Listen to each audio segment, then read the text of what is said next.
It's 1:41 a.m. Just like to share a couple of my experience for the past 2 days. Um, well, I am invited to share my life testimony in this church in South Carolina. So they paid my ticket, including my hotel, and right now I'm in this hotel. Um, I like to do this because I wanna share how this whole experience um, really something worth to share about, because it's all about not about me, but it's all about Jesus, who is the center of the story, or even my testimony. So the reason why I was invited is definitely to share and raise awareness for the young people, for the youth of the church. But before I go there, I would like just to share, again, when the Lord is doing something, the enemy will never stop. So on my way here, there's a thunderstorm in New York. So I was held in the airplane. My flight is supposed to be from New York to Washington, D.C., like 8 o'clock in the evening. So we were held in the airplane for about 1.5 hours. We left New York around 9:30, and mm, is I supposed to have a connecting flight from Washington D.C. to South Carolina, and expected to arrive around 11:55, but because I was delayed in Washington D.C., which basically I missed my second flight. So United, which is my airline company, is trying to rebook me, and I am assigned to speak 11 o'clock is the start of the service of the church. However, I don't want to be come to a church and then just speak. Definitely you want to be earlier, so at least you're able to connect to people. You want to meet some people. But this is what the enemy is doing. So since last night, um, the United Airline last resort for me is to rebook me and having me come here in South Carolina around 6 o'clock, which is no, it's not gonna happen. So for me to be able to do the possibility of me not being late is either I drive from Washington D.C. going to South Carolina for about 8 hours. So during that time, when I was negotiating with United, it's already 11 o'clock, close to midnight.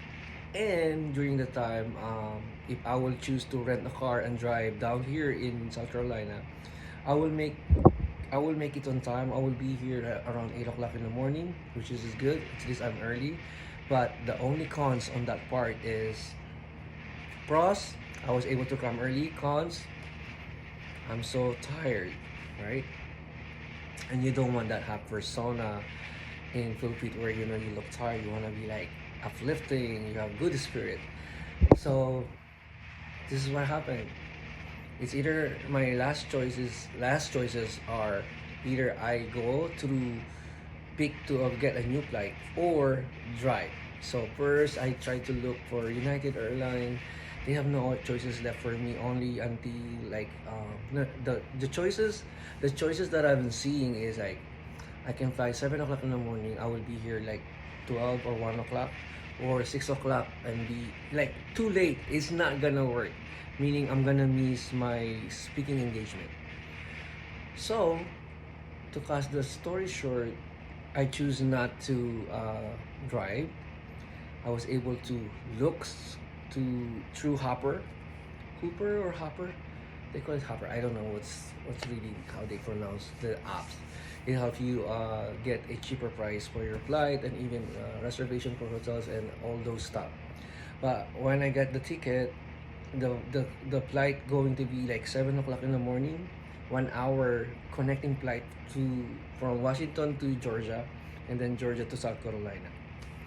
So to cut the story short again, I was in Washington D.C. around 11 o'clock, almost midnight, and I don't even know how to deal with the situation because is the United will provide a place for me to so I can sleep, or they will just let me sleep in the airport.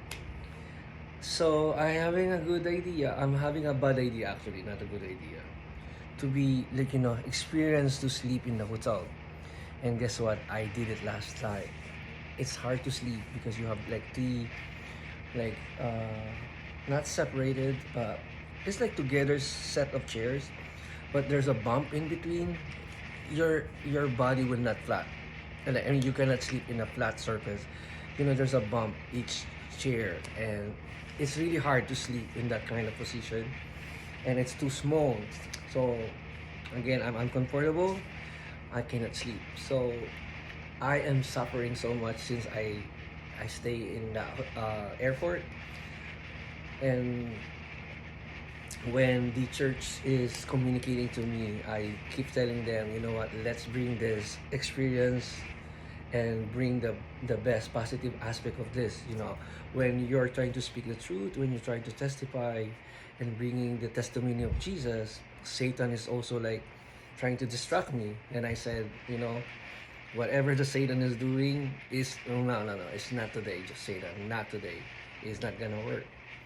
So thankfully, I was able to book the flight. I book it right away. I secure it because I don't want to lose the chance of having the flight. And then at the end of the day, the last option is just to drive, which is thankfully I was booked to, instead of United Airline, I booked through Delta. And then Delta was able to give me a flight to Atlanta 7 o'clock. Then 8 o'clock I will arrive. And then 8:45, something like that.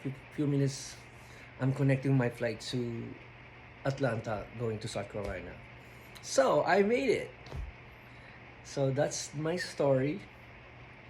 Well, I don't know if I have to share exactly what I shared to that, but I believe the message of hope that I brought to people is not even about me. The message of Jesus using my life as a platform of hope, a platform of transformation, a platform where using like those story of I am nothing and become possible of everything or whatever. Because right now I'm really happy, and I'm really came to a state that I am peaceful and contented. Yes, there's so many things that I would like to be or like to I'm not there yet, but I believe I am healed in the process, where coming from being broken and now I'm healed. So I'm so much thankful with the healing that I'm receiving. And then because of that, now I'm entrusted to share my story. This is my second time. My first time was at Naya College in New York. This time I'm here in South Carolina. So I'm excited what is the Lord is doing to me, and I'm thrilled to see where I will be for the next coming years. So just keep praying for me. I'm thankful for those people who supported me and pray for me over this week, because before I get here this week, even yesterday or today, um, they were debating if I would go to be here by like 2 weeks ago or last week or this week. So luckily, or thank God, I don't want to say luckily, I'm blessed that I choose this week. Why? Because last week I have a church conference. So in the church that I go, we have this yearly There Must Be More conference, and getting like rich word from God and having that, like an open heart experience where the Lord is leading to all of us. When you receive that kind of word from the Lord and from the trusted speaker like Rick Pino, Crystal Gowan, Robert Stern, I'm so privileged to hear that testimony or the word of God and able to bring that whole aspect of my understanding where is my season, what is the Lord is doing to me personally, and using that, collaborating to my life testimony. I'm so grateful I was able to represent life, that no matter what happened, it's all about Jesus. This is my common word. Even I always share to my group chat or my group or my family. fellowship or life group, the Lord is always never intimidated of your setback, your mistake, your breakdown, your difficulties, or your challenges, or your problems. He will love to chase you because He loves you so much. So no matter what you went through, or even you feel like you're living in the age, daming paraan. There's so many ways the Lord will try to reach to you and just chase after you because He loves you so much, and no one can escape that love.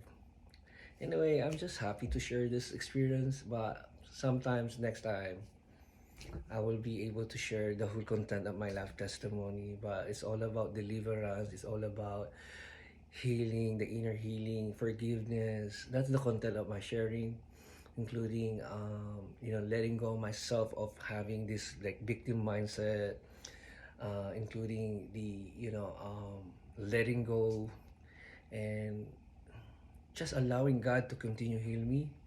Well, I'm thankful where I am. I'm thankful for those Elijah that the Lord brought to my life. I call them like spiritual leaders because I believe where I am right now, this will not be possible without them. And again, it's not about my story. It's all about what Jesus has done for me and will continue to do for me. And right now, I enjoy having that feeling of having the freedom to share whatever I want and sharing, letting go what I supposed to be, and yeah, just having freedom and just being peaceful to myself. Because I always believe in this aspect of I can only give what I have. So when I have generosity, it's easy for me to share generosity to others. It's still easy for me to share love when I have love for myself, and loving others is not easy for me anymore. I mean, it's easy for me.